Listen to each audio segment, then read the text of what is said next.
नमो अरिहन्ताणं नमो सिद्धाणं नमो आयर्याणं नमो वज्रायाणं नमो लोये सौसामूणम् अजर अमर विकल विकारी अविनाशी अनंत गुणधाम नित्य निरंजन भवदुःखभंजन ज्ञान स्वभावी सिद्ध प्रणाम ज्ञान स्वभावी सिद्ध प्रणाम। जय बोलो अनंतानंत सिद्ध परमेष्ठी भगवान की जय। लिहून घ्यायचे हे 2 लाईन, म्हणजे तुम्हाला पण म्हणता येतं बरोबर, म्हणून मी सावकाश म्हणत होतो, तुम्ही लिहून घ्याल, तुम्ही भावच ना करत बसला दिसतंय। तर आपण काय बघत होतो, सिद्धांची जयमाला चालू झाली होती। काय सांगितलं वाटेल? विराग सनातन शांत निरंश निरामय निर्भय निर्मल हंस सुधाम विबोध निदान विमोह प्रसिद्ध विशुद्ध सुसिद्ध समूह। एवढंच म्हणायचं होतं। काय सांगितलं होतं काल? सगळे विशेषण आहेत हे, लिहा आता पटापटा। काय सांगितले? विराग कसे आहेत सिद्ध? ज्यांचा स्वभाव विराग आहे, म्हणजे ही सगळी माझी विशेषणं आहेत, मी सुद्धा स्वभावाने सिद्धांत समान आहे। तर वीतराग म्हणत असताना ज्याच्यातून राग निघून गेला असा वीतराग म्हटला जातो, पण विराग म्हणत असताना काय म्हणायचं? स्वभावच ओरिजिनली तसा आहे ज्याच्यामध्ये की राग नाहीच। राग निघून गेला म्हणणं वेगळं आणि राग नाही हे म्हणणं वेगळं, त्यामुळं पर्यायाकडून नाही सांगायचं तर ध्रुवामध्येच राग नाही, पण जे सिद्ध आहेत त्यांच्या पर्यायातून सुद्धा राग निघून गेला, त्यामुळे त्यांना आपण विशेषण देतो वीतराग। तर माझा जीव सुद्धा विराग स्वभावी आहे। काल आपण याच्याबद्दल सगळं बघितलं होतं, तर त्यांनी थोडंसं काय घेतलं याच्यातलं वाचते।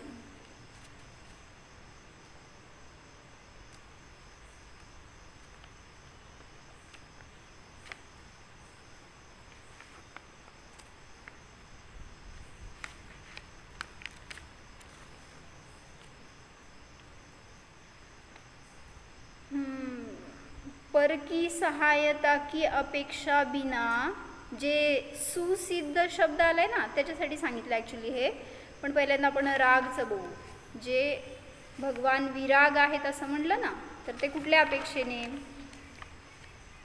कर्म को क्षय करके होने वाले वे सिद्ध कैसे है? तो विराग है।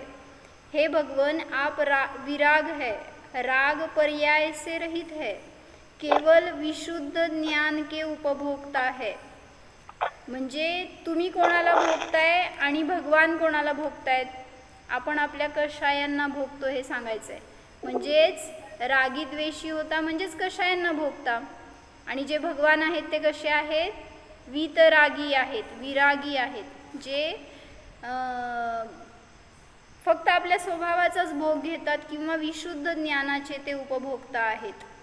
जहाँ एक जाननपन का साम्राज्य है और कोई विकल्प नहीं है, भक्त हर एक बात तुम्हारी, भगवान आपकी पर्याय में हर एक बात में तत्व की बात को दोहराता रहता है और अपने पर घटाता जाता है। वह सोचता है कि भगवान आपकी पर्याय में राग नहीं और मेरे स्वभाव में राग नहीं, जो आपकी जाती है स्वभाव की वही मेरी है। काय कळलं?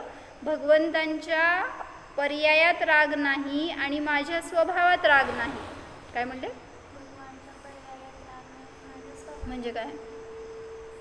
भगवान म्हणजे भगवंतांच्या स्वभावात राग आहे आणि माझ्या पर्यायात राग आहे नाही, माझ्या स्वभावात बरोबर आहे, माझ्या स्वभावात राग आहे आणि त्यांच्या पर्यायात राग आहे, पर्यायात राग नाही. हां, म्हणजे त्यांच्या पर्यायात राग नाही हे का सांगायला लागलेत?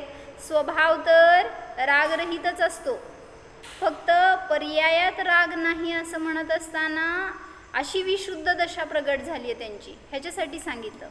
म्हणून म्हणलं की स्वभावातून काय घालवायचं नाही आहे, स्वभाव तर शुद्ध आहे, स्वच्छ आहे, पवित्र आहे. त्यांनी सांगितलं सगळं विशुद्ध आहे, राग आदी कषायांनी रहित आहे. मग स्वभावाला काय करायचं नाही आहे तुम्हाला, कोणाला करायचं आहे? जी अवस्था प्रगट झाली आहे, जी पर्याय आहे, त्या पर्यायात आपण रागीद्वेषी होतोय, म्हणून त्या पर्यायातून सुद्धा सिद्धांच्या राग निघून गेलाय. म्हणजे काय? स्वभावात राग आहे का? कोणाच्या स्वभावात?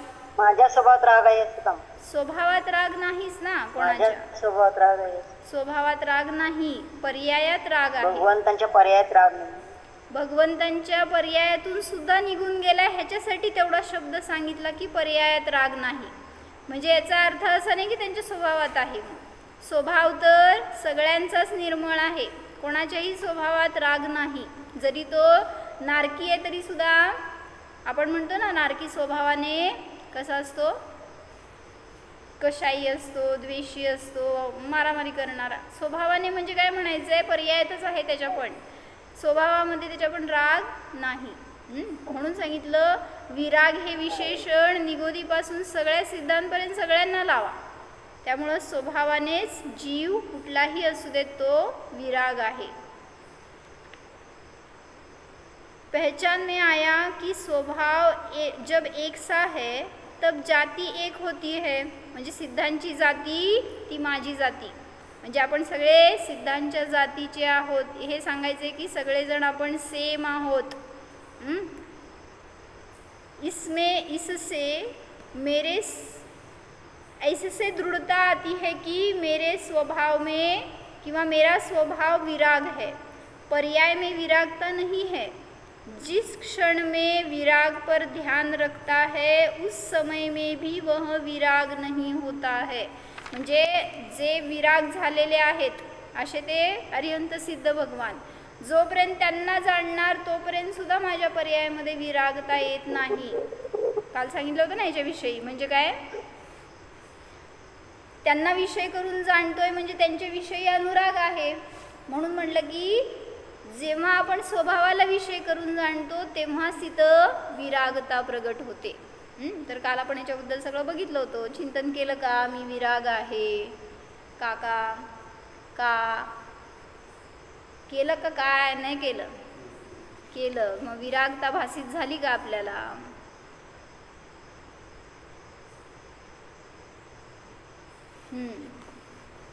पुढं विशेषण दिलंय काय, सनातन आहेत. भगवान कसे आहेत, सनातन आहेत. म्हणजे काय, लिहा, सनातन म्हणजे आदि अंताने रहित, बरोबर, आदि अंत मध्य या सगळ्यांनी रहित जे आहेत ते सनातन, किंवा जे स्वयंभू आहेत, ज्यांना कोणी बनवलेलं नाही आहे त्यांना म्हणायचं सनातन. ज्याला कोणी बनवलं समजून घ्या ते बनलंय म्हणजे नष्ट होणार आहे, त्यामुळं ते कसं आहे, स्वयंभू आहे. सनातन म्हणजे स्वयंभू, सनातन म्हणजे अनादिनिधन. सिद्ध आत्मा का चतुष्टय कभी नवीन नहीं बनता, वह तो हमेशा से चला आ रहा है. स्वभाव सिद्ध आत्मा भी सनातन है. भगवंतांचाच आत्मा नाही तर माझा आत्मा सुद्धा सनातन आहे. म्हणजे त्याला जे कृत्रिम नाही आहे, कृत्रिम म्हणजे बनवलेलं, करता त्याचं कोणीतरी असेल तर त्याला कृत्रिम म्हणलं जातं. पण आत्मा म्हणजे द्रव्य आहे, तर कुठलंही द्रव्य असू दे विश्वातलं ते अकृत्रिम आहे, त्याचा कोणीही करता नाही. प्रत्येक द्रव्य अकृत्रिम असतं. किती द्रव्य आहेत तुमच्याकडे, किती आहेत? आमच्याकडे 6 आहेत. तर विश्वात 6 द्रव्य आहेत, त्याच्यापेक्षा जास्त नाही. आणि सगळे 6 द्रव्य सांगितलं स्वभावाने अकृत्रिम आहेत, नॅचरल आहेत, त्याचा कोणी करता नाही. त्यामुळं कुठलंही द्रव्य नष्ट होत नाही.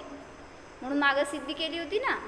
जीव आहे, जीवाचा समजा तुमची मनुष्य पर्याय संपली, तुम्ही मेलात तर जीवाचा अंत झाला इथं, हो का नाही? काय नाही, हो पण म्हणते नाही पण म्हणते. हां, मग काय झालं? जीव काय झाला? जीव फॉरवर्ड झाला. या पर्यायातून दुसऱ्या पर्यायामध्ये गेला.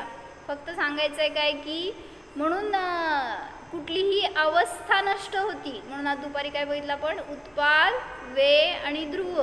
मग हे पण लावा याच्यामध्ये. सनातन जे असतं त्याच्यामध्ये उत्पाद, वे, ध्रुव असतं का नसतं? सनातन म्हणजे अनादि अनंत आहे, त्याच्यामध्ये उत्पाद, वे, ध्रुव असतं का नसतं? नाही, त्याचा नाश होत नाही. तर प्रत्येक समयाला परिणमन त्याचं पण चालू आहे, त्यामुळं तिथं पण उत्पाद, वे, ध्रुव चालू आहे. पण ध्रुवता आहे ना त्याच्यामध्ये एक, म्हणून म्हणलं की अपेक्षा आहे, ते सूक्ष्म वर्णन आहे. काय म्हणलं? जे द्रव्य आणि गुण आहेत त्यांच्यामध्ये पण उत्पाद, वे चालू आहे. पर्यायाच्याच अपेक्षेने फक्त परिणमन होते असं नाही. तर द्रव्य आणि गुणामध्ये पण जसं म्हणलं ना, 8 नंबरची पर्याय आहे कुठल्या तरी एका द्रव्याची, समजा या पुस्तकाची 8 वाजताची पर्याय आणि 9 वाजताची पर्याय. तर ह्याच्यामध्ये जे द्रव्य आहे ते द्रव्य बदललं का नाही बदललं? 8 वाजता जे द्रव्य होतं त्याची पर्याय आणि 9 वाजता जे द्रव्य, तेच द्रव्य 9 वाजता त्याची पर्याय. काका आम्हा काय सांगतात? नित्य अर्थक्रिया कशाला म्हणायचं? पर्याय बदलतो. हां, तर तिथं म्हणायचंय पर्यायाने सहित असताना ते द्रव्य, असं बघितलं ना आपण, पर्याय विशिष्ट द्रव्य म्हणायचं त्याला. मग ते 8 वाजताचं द्रव्य बदललं, ती पर्याय 9 वाजता नाही आहे त्या द्रव्यामध्ये आत्ता उत्पन्न झालेली. म्हणजे काय म्हणायचं आहे? तुम्ही 8वीमध्ये होता आणि 9वीमध्ये गेला. मग 8वीमधलं स्वस्ती आणि 9वीमधलं स्वस्तीमध्ये जरा काय भेद आहे का? नाही आहे, नाही आहे.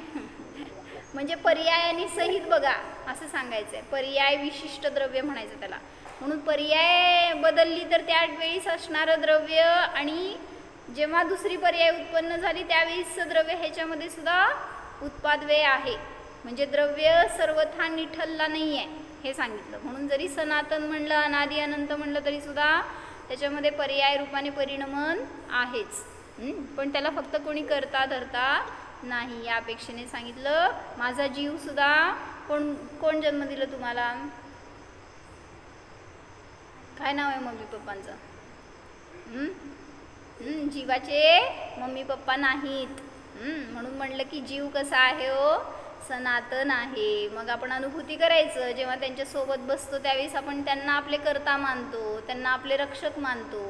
त्यांच्याकडे बघू नको, माझ्याकडे बघ. काय म्हणले? तर ते आपले कर्ता नाहीत, त्यामुळं त्यांना अकर्ता बघायचं. म्हणजे मला या जन्मात त्यांनी समजा या शरीराला उत्पत्ती केली आहे, उत्पत्तीसाठी ते निमित्त आहेत. पण प्रत्येक भवामध्ये मी जिथं जिथं गेलो तिथं त्यांनी मला जन्म दिला आहे का? म्हणजे जीवाला एकतर जन्म देत नाही कोण, पण पर्यायाला उत्पन्न करणारे ते, त्या अपेक्षेने ते काय सगळ्या पर्यायामध्ये माझे उत्पत्तीचे कारण होते का? म्हणून म्हटलं की आत्ता आपण इथं जाऊ देत, आत्ता मम्मी पप्पा इथं नाहीत. तर एवढा विचार करू शकता ना, मम्मी पप्पा माझे काय का घरी गेल्यावरच त्यांच्याजवळ असताना, आई तू आवाज म्यूट ठेव, माई. तर सनातन म्हणजे काय सांगितलं? स्वभाव सिद्ध आत्मा स्वयंभू आहे, सनातन आहे, म्हणजेच त्याला आदी आणि अंत नाही. पुढं विशेषण घेतलं शांत. म्हणजे काय? शांत म्हणजे माहिती आहे आता? शांत म्हणजे काय सांगा? शांत म्हणजे काय? हो, शांत नाही ते शांत होय. बर, ज्याला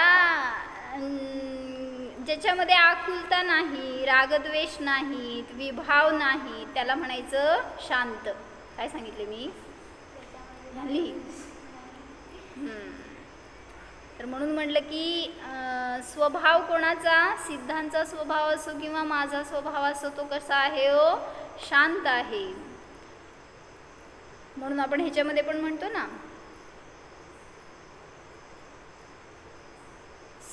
समता षोडशीमध्ये काय हो,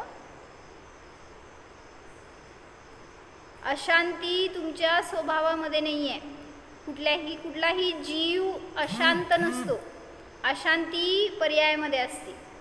म्हणून म्हणलं काय की ती अशांती सुद्धा सिद्धांची नष्ट झाली आणि असं ते स्वभाव रूपाने परिणमन करतायत म्हणून शांत आहेत.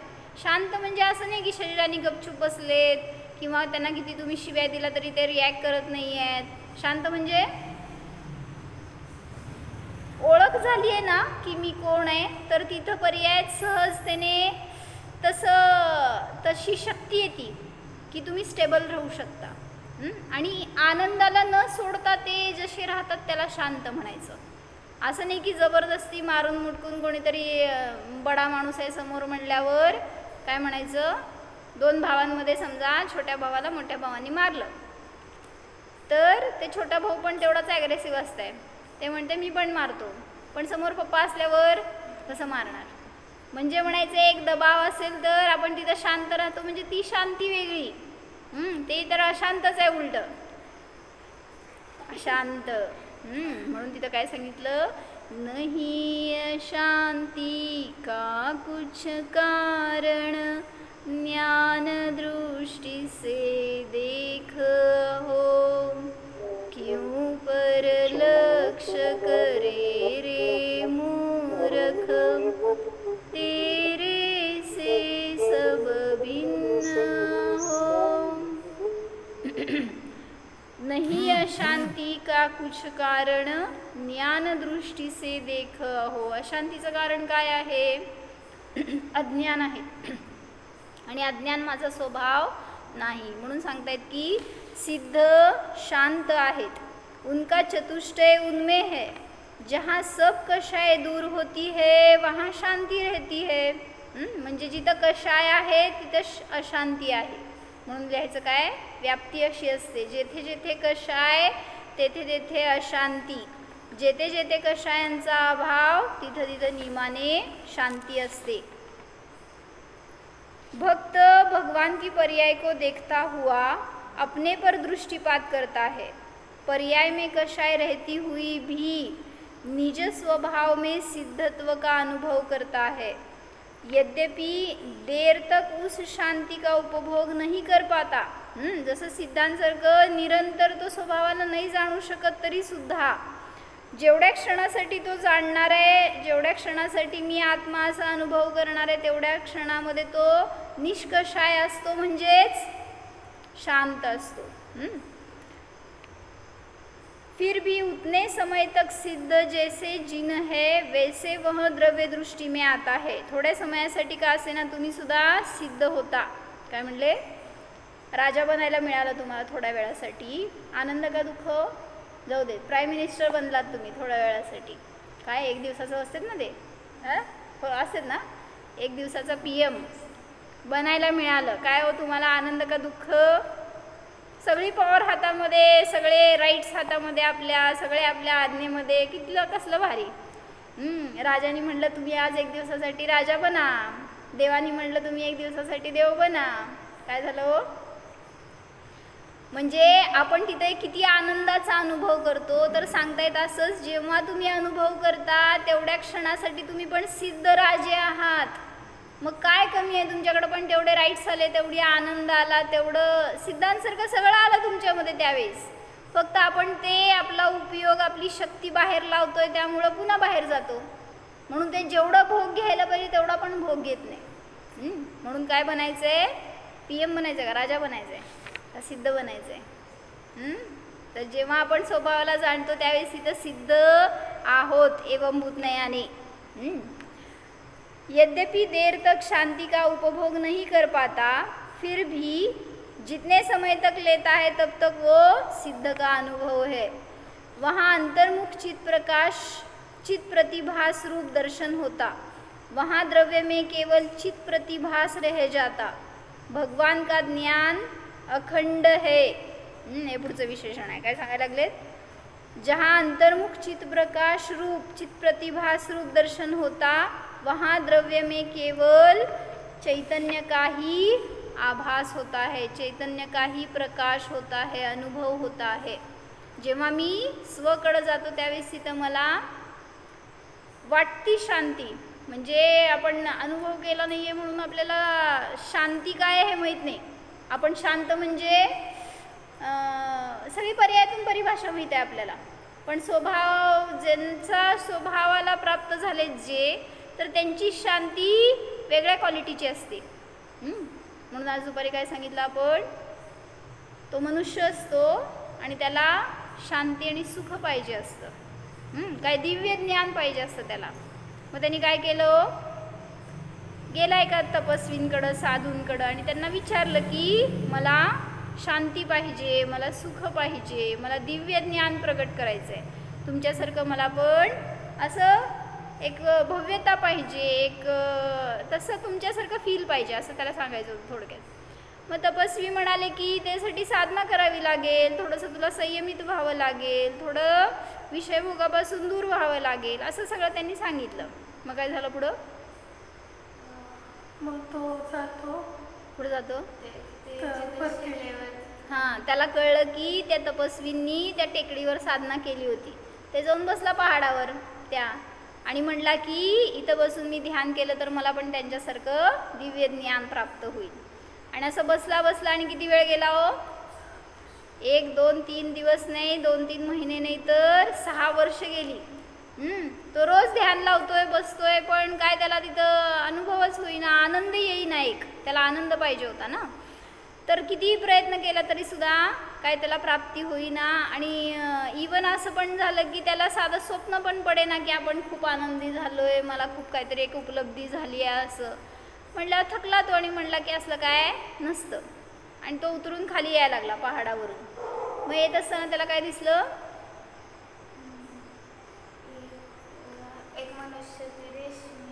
हां, एक मनुष्य असतो ज्याच्याकडे की इतका मोठा लोखंडाचा रॉड असतो, जाड असा एकदम मोठा रॉड असतो, आणि तो काय करत असतो, त्याला सिल्कच्या कपड्यांनी घासत असतो. मग ह्याने विचारलं तू काय करतोय? मग तो सांगितला की मला सुई बनवायची आहे, सुई पाहिजे मला, म्हणून मी हे घासतोय. तर त्यावेळेस त्यांनी विचारलं की असं का करतोय तू? हे म्हणला व्यर्थ काम आहे तुझं, कारण तू कितीही घासलं काय 1-2 दिवस नाही, 1 वर्ष, किती वर्ष घासशील तरी सुद्धा त्याच्यापासून सुई काय बनणार नाही आहे. आणि एवढीशी सुई पाहिजे तर बाजारातून आणू शकतो, एवढे का कष्ट करतोयस? म्हणजे तुझे कष्ट निरर्थक आहेत, व्यर्थ आहेत, असं त्यांनी सांगितलं. आणि त्याला सांगत असताना स्वतःला त्याला भावभासना झाली की हा तर काय त्याच्यातनं उपलब्धी होणार नाही तर इतकं कष्ट करतोय, आणि मला तर मी तर किती सार्थक काम करतोय म्हटल्यावर मला ते सोडणं योग्य नाही आहे. त्यांनी सोडायला पाहिजे तर तो सोडेना, ढकल ना हाताने, पण मी चांगली गोष्ट असताना पण मी सोडून देतोय म्हटल्यावर तो पुन्हा साधना करायला पहाडावर गेला. पुन्हा तो बसला, ध्यान लावतोय, जाणण्याचा प्रयत्न करतोय, कितीही त्यांनी पुरुषार्थ केला तरी सुद्धा पुन्हा त्याला काय प्राप्त झालं नाही. किती दिवस गेले? पुढं 3 वर्ष गेले. 3 वर्ष झाले की पुन्हा थकला, म्हणला की हे काय आपल्या बसची बात नाही आहे, चला आपलं गपचूप आपलं बोरिया बिस्तर गुंडाळू आणि घरी जाऊ.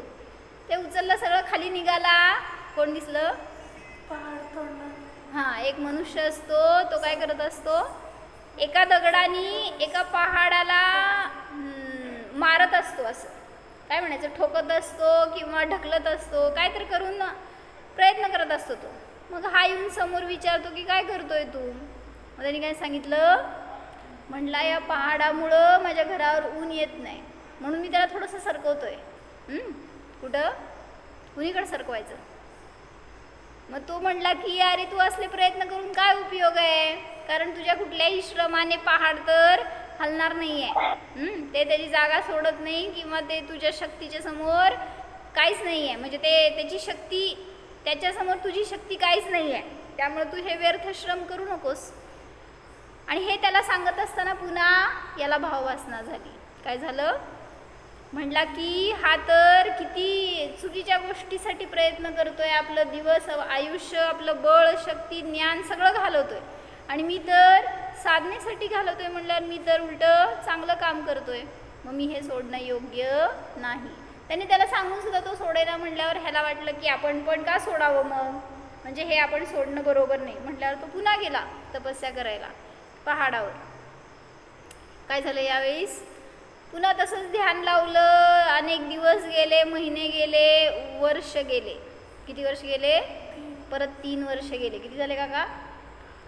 6 + 3 + 3 तप झालं एक त्याचं. 12 वर्ष झाले. पण तरी सुद्धा त्याला काय होईना. म्हणल्यावर तो म्हणाला की काय उपयोग नाही आहे, काय नसतं धर्मबिर्म किंवा काय त्याच्यातून वेदज्ञान होत नसतं, तसलं काय दिव्य ज्ञान नसतं, असं सगळं त्याची श्रद्धा उडत चालली. आणि पुन्हा तो निघाला. म्हणला गुरूंना आपलं सांगू आपण, काय आपल्याला प्राप्त झालं नाही. पहाडावरून खाली आला. कोण दिसलं? कुत्रा.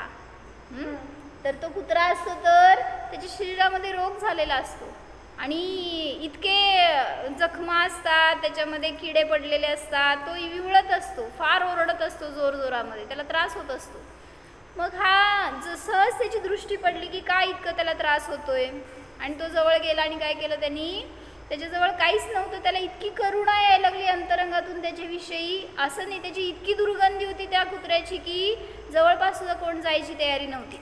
पण याला काय झालं, त्याच्याविषयी का माहीत नाही, पण अंतरंगातून एक वात्सल्य येऊ लागलं आणि त्यांनी विचार केला की याला मदत करू आपण. आणि तो जवळ जाऊन काय करतो, त्याच्याजवळ दुसरं काय नसतं, ते कापड असतं त्याचं जे फाडतो आणि सगळं अंग त्याचं पुसून काढतो, स्वच्छ करतो, त्याला काय जमेल तसं इकडनं तिकडनं घेऊन खायला देतो. तर त्या कुत्र्याला आनंद झाला. म्हणजे रोग होता शरीरात तरीसुद्धा आत्ता तो आनंदाचं वेदन करत होता. मग त्यावेळीस त्याला तिथं भावभासना झाली की याचं शरीर आणि याचा आनंद भिन्न आहे. कारण शरीर तर रोगाचं घर आहे, ते दुःख द्यायलाच बसलंय, त्यात वेदनाच आहेत, पण तरीसुद्धा हा आनंदाचा अनुभव करतोय म्हटल्यावर मी का नाही करू शकत. आता कुठे गेला? वर गेला का खाली गेला? खालीच गेला. म्हणजे आज त्याला तिथं भेदविज्ञानाची कला कळाली आणि त्यांनी त्याचा अवलंबन घेतलं आणि मग तिथं त्याला त्या दिवशी सहजतेने आत्मज्ञान प्रगट झालं. मग तिथून गेला तो गुरूंकडे आणि त्यांनी गुरूंना सांगितलं की मला आज मी इतके दिवस साधना केली, इतकी तपस्या केली, पण मला काय प्राप्ती झाली नाही. पण आज जेव्हा मी ते एक इन्सिडन्स झालं तर त्याच्यामधून मला आज खरोखर असं वाटलं की आत्मा काय चीज आहे. मग असं का झालं म्हणून त्यांनी गुरूंना विचारलं. तर गुरूंनी काय सांगितलं, तू आजपर्यंत काय करत होता, स्वभावाला प्राप्त करण्यासाठी म्हणून बाहेरच लक्ष होतं तुझं, तू कधी स्वतःकडे आलाच नाही आहेस. आणि मग जिथं साधना करायची तिथं थोडीशी चर्यासुद्धा यायला पाहिजे. म्हणजे काय, शब्दात नाही अडकून उपयोग, तशा प्रकाराने चारित्र्य म्हणजे अनुभव करायला पाहिजे, तर तुला तिथं वेदज्ञान होणार. हेच मी तुला पहिल्यापासून सांगत होतो की आनंद बाहेर नाही आहे तर आत आहे, शांती बाहेर नाही आहे तर आत आहे. म्हणून तुम्हाला शांती पाहिजे असेल तर कुठं जायचं, आमच्याकडे या, आमच्याकडे शांतीच शांती. असं एका गावाचं नाव होतं शांतीनगर. नाही, एक हे येतं ना, महाराजजींनी वर्णीजींनी एके ठिकाणी दृष्टांत दिलाय की एकांचं नाव काय होतं, शांतीप्रसाद. आणि त्यांना विचारलं गुरूंनी त्यांच्या, म्हणजे कुठं गेले होते ते दर्शनाला यात्रेला, तर तिथं होते ते त्यागी मुनी कोण तरी, त्यांनी विचारलं की तुमचं नाव काय आहे. त्यांनी म्हणले शांतीप्रसाद. मग थोड्या वेळाने काहीतरी झालं, परत विसरलं, सगळं झाल्यामुळे परत त्यांनी विचारलं तुमचं नाव काय आहे. ते म्हणाले शांतीप्रसाद. मग काय झालं, थोडा वेळ गेला, प्रवचन झालं आणि प्रवचनमध्ये परत विचारलं त्यांनी तुमचं नाव काय हो, मी विसरलो. त्यांनी काय सांगितलं, शांतीप्रसाद. असं एकदा दोनदा नाही, 4दा 6दा झालं. आता काय झालं, म्हणजे त्यांनी परीक्षा घेत होते, त्यांनी तरी पण शेवटी 6 वेळा झाल्यावर परत विचारलं तुझं नाव काय, तर त्यांनी अगदी शांततेने सांगितलं शांतीप्रसाद. आणि तेच दुसरा मनुष्य असता तर चिडला असता, भडकला असता की किती वेळा सांगायचं असेल तुम्हाला, सांगितलं ना, जोरात सांगितलं असतं शांतीप्रसाद. काय झालं तिथं मग गुरुनी सांगितलं असतं तुझं नाव शांतीप्रसाद नाही ज्वालाप्रसाद असायला पाहिजे होतं असं सांगितलं असतं गुरुनी. पण ते त्यांना माहिती होतं की नुसत्या नावाने नाही तर तशी ॲक्शन असायला पाहिजे, जसं आपला जसे नाव आपण टाकतो तशा प्रकाराने, म्हणजे त्यामुळेच त्यांना नाव टाकलं होतं लोकांनी शांतीप्रसाद म्हणून. तर असं आपल्याला सुद्धा म्हणायचं आहे की आपलं नाव टाकलंय सिद्ध. कुठं लिहायचं? सिद्धांसारखं आहे का आपलं जगणं? आपण जेव्हा म्हणजे आज सकाळच्या कॅसेटमध्ये सांगितलं ना त्यांनी की तुम्हा लोकांना जीव नाही कळत, त्यामुळं तुम्ही रात्री भोजन करायला किती सहज सहज खातो ना रात्री आपण, हो ना? नाही म्हणजे घरात नाही बाहेर काय? हां बाहेर. मग तिथं जीव असतात का नसतात? घरातच जीव असतात का? बाहेरचं खाल्ल्यावर तिथं हिंसा होती का नाही होत? मग माहिती असताना आपण खातो म्हणल्यावर जास्त दोष. अज्ञानी खातो तर त्याला कमी दोष आहे, पण आपण जाणून खातो म्हणल्यावर जास्त दोष आहे. म्हणून त्यांनी काय सांगितलं सकाळी, म्हणले रात्री भोजन करता तुम्ही तर तिथे तुम्हाला जीवाची किंमत नाही कळत, किंवा त्या जीवाबद्दल जर आपण करुणा नाही येत, मग ज्याला जीवाबद्दल करुणा नाही आहे दुसऱ्याबद्दल, त्याला स्वतःबद्दल तरी कशी करुणा येणार, किंवा स्वतःचा जीव कसा समजणार? खरंसाठी सांगत होते मी. हां शांतीप्रसाद झालं की हो,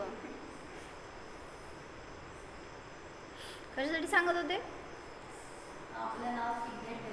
हां तर ते सिद्धासारखं वर्तन आहे का आपलं? तुम्हाला जर सिद्ध नाव ठेवलंय तर तुम्ही रात्री भोजन करताय, सिद्ध करतात का? मग सिद्ध म्हणजे असा अनुभव करा म्हणले त्यांनी, जिथे जिथे तुम्ही पाप करताय, धर्माच्या विरुद्ध वागताय, तिथं मी सिद्ध आहे तर मी काय करतोय असं एक ॲटलिस्ट फील तरी येऊ दे. म्हणजे एक मुलगा आहे, इंजिनियर आहे आणि तो जॉब करतोय बाहेर, पण त्याला इतकी इच्छा असते शिकायची वगैरे, ते धडपडायचं, सारखं विचारायचं करायचा. जेव्हा सोलापुरात जवळ येत होता त्यावेळी शिकायला यायचा, असं अनेक वेळा झालं. आणि त्याला आवड होती पण वेळ नव्हता. ज्याला आवड असते त्याला सवड नसती, ज्याला सवड असते त्याला आवड नसते, असं असते. तर तो आता पुण्यामध्ये आहे, तर त्याला कधी चान्स मिळत आहे ना त्यावेळेस, कधी रात्री 10ला 10:30ला त्याचं काय कॉल असते, ते झाल्यावर कधी एखाद्या वेळेस समजा फोन केला वगैरे तर काय सांगल ते ऐकायची तयारी असते बरं का. आणि उलटं सांग, म्हणजे म्हणायचे की एखाद्याला जेवढी अंतरंगातून प्रबळ इच्छा असती ना त्याच्या निमित्तातच तो जरी नाही धर्म करेल तरी सुद्धा त्याला तेवढं पुण्य आहे. हां परिणामांनी जोडला गेलाय ना, म्हणून तर तो चांडाळ होता, तो त्याची हिंसा करायचे परिणाम नव्हते त्याचे, पण करावं लागायचं कारण ते त्याचा जॉब होता. पण सारखं आतून असं खेद वाटायचं की हे करतोय चुकतंय आपलं. म्हणजे म्हणून म्हणलं की जिथं परिणाम बदलले ना तिथंच धर्म सुरू झाला. म्हणून बाहेर कुठून क्रियेतून करायचं नाही आहे. मग सिद्धत्व परिणामातून प्रगट होऊ दे तर बहिरंगामध्ये सहज येणार. म्हणून त्यांनी घेतलं पहिल्यांदा की विराग हे विशेषण सिद्धांना पर्यायाच्या अपेक्षेने दिले आणि तुम्हाला स्वभावाच्या अपेक्षेने. काय म्हणले? हां मग तसंच तिथं त्यांना त्यांच्या पर्यायामध्ये शांती आहे का, कारण ते स्वभावानुसार वर्तन आहे. म्हणून काय सांगितलं परत एकदा, विराग सनातन शांत निरंश निरामय निर्भय निर्मल हंस सुधाम विबोध निधान विमोह प्रसिद्ध विशुद्ध सुसिद्ध समूह. निरंश म्हणजे काय हो? हां अंश, ज्याच्यामध्ये अंश कल्पना नाही असं ते निरंश, अखंड.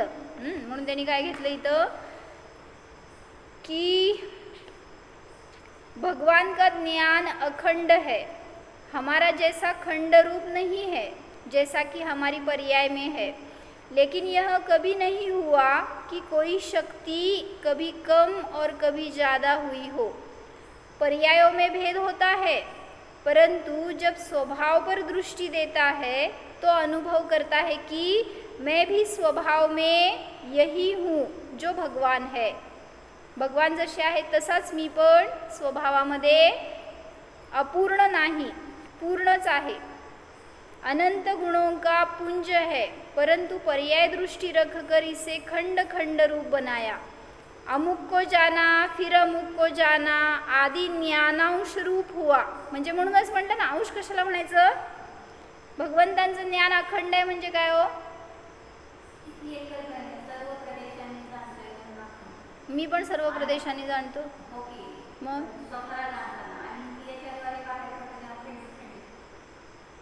बरं, पण जाणण्याचं कार्य तर सर्वत्र होतंय, जाणण्याचं कार्य सर्वत्र होतंय। मग त्यांना म्हणायचे की तुम्हाला सगळ्या वस्तू ज्ञानामध्ये एका वेळीच नाही जाणल्या जात, त्यामुळे तुमचं ज्ञान खंडित आहे। तुम्हाला एका विषयानंतर दुसरा विषय ग्रहण करावा लागतो, एका इंद्रियानंतर दुसऱ्या इंद्रियांनी जाणावं लागतं, एका वेळेस तुम्ही सगळीकडनं उपयोग नाही लावू शकत। पण भगवंतांच्या ज्ञानामध्ये सगळं युगपत झळकलंय, यापेक्षेने सुद्धा त्यांचं ज्ञान निरंश आहे। हां, त्यामुळे त्याच्यामध्ये क्रम नाही, त्यामुळं खंड नाही। हे सांगतात तिथं की पर्याय दृष्टि रखकर इसे खंड खंड रूप बनाया। अमुक को जाना फिर अमुक को जाना आदि ज्ञानांश रूप हुआ। म्हणजे आपलं ज्ञान जे आहे ते अंश रूप आहे, परंतु प्रभु का ज्ञान निरंश है। आत्मा भी निरंश है, जितने भी सत है वे भी निरंश है। द्रव्य हमेशा निरंश रहा करता है, अतः दृष्टि अपने आप पर भी लक्ष्य रखती है। म्हणजे जेव्हा तुम्ही स्वतःवर दृष्टी देणार तेव्हा तुमच्यामध्ये सुद्धा तशी निरंशता प्रगट होते। काय भावभासना करायचं निरंश आहे म्हणजे?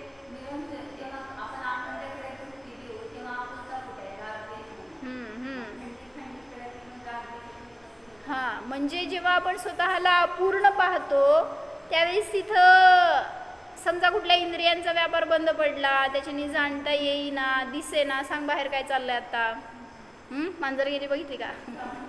हां, म्हणजे ते काय करते किंवा कुठं गेलं का, आलं का, जे दिसत नाही त्याच्याविषयी किती आकुलता चालू आहे। घरी काय चाललंय सांग, गेली ना घरी आता का नाही? म्हणजे विचारातून जिथं जातो तिथं जर नाही जाणता आलं आपल्याला तर किती आकुलता होते। मग अशी आकुलता भगवंतांच्या ज्ञानामध्ये नाही, कारण त्यांचं ज्ञान घरी पण जाऊन आले, कुठं नाही गेलं।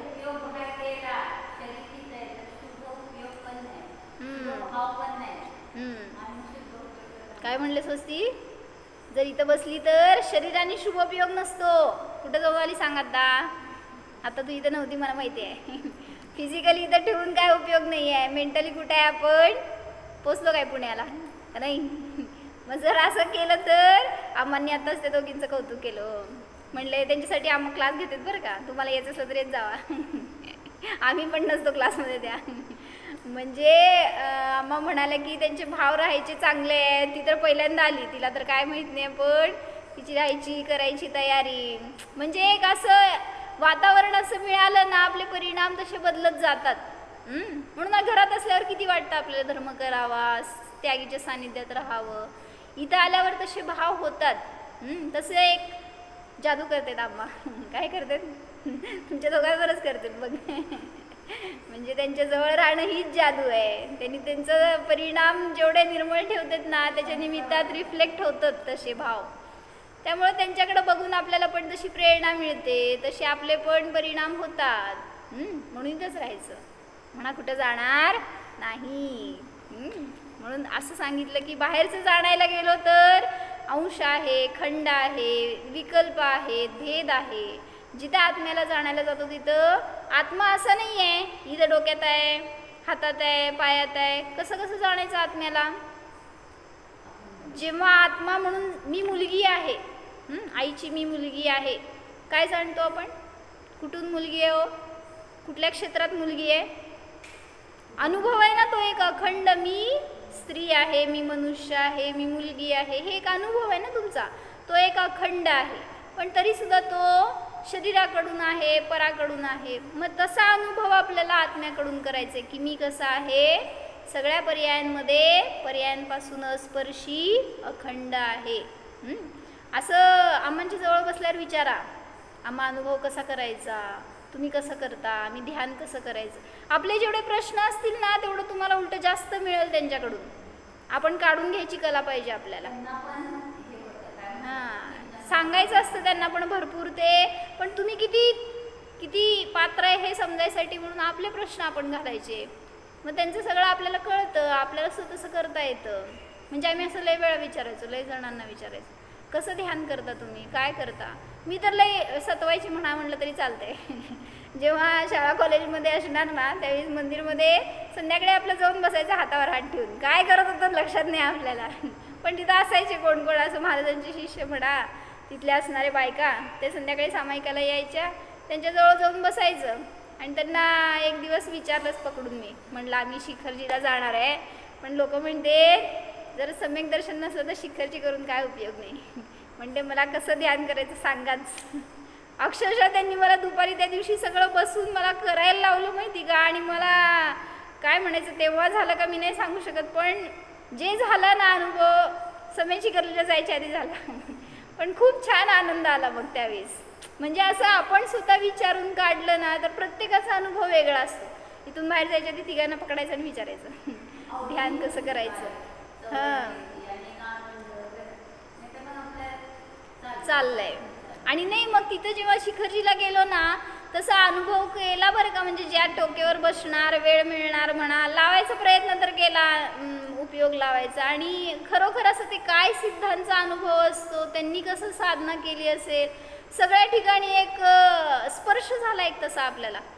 म्हणजे ज्ञानातून शेवटी तशी भाववासना झाली तर उपयोग आहे, नाहीतर किती यात्रा करा नाहीतर ते जत्राच होते. म्हणून म्हणलं की अखंड आत्म्याचा अनुभव केला तर कसलीही आकुलता राहणार नाही.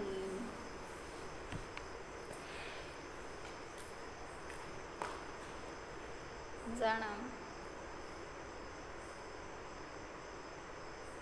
विराग सनातन शांत निरंश.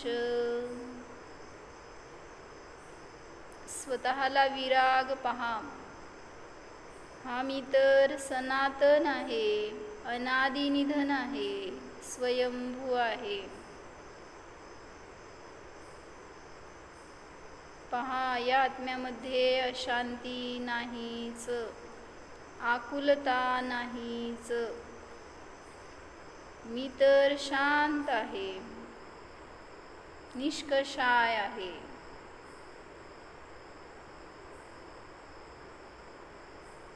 अखंड आत्म्याचा अनुभव घ्या. पहा माझ्यामध्ये भेद नाहीतच, खंड नाहीच, निरंश स्वरूपोऽहम् अखंडोऽहम्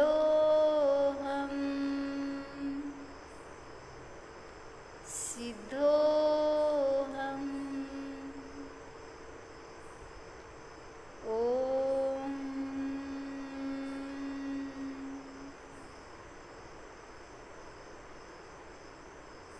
विसर्जन. नमो अरिहंता.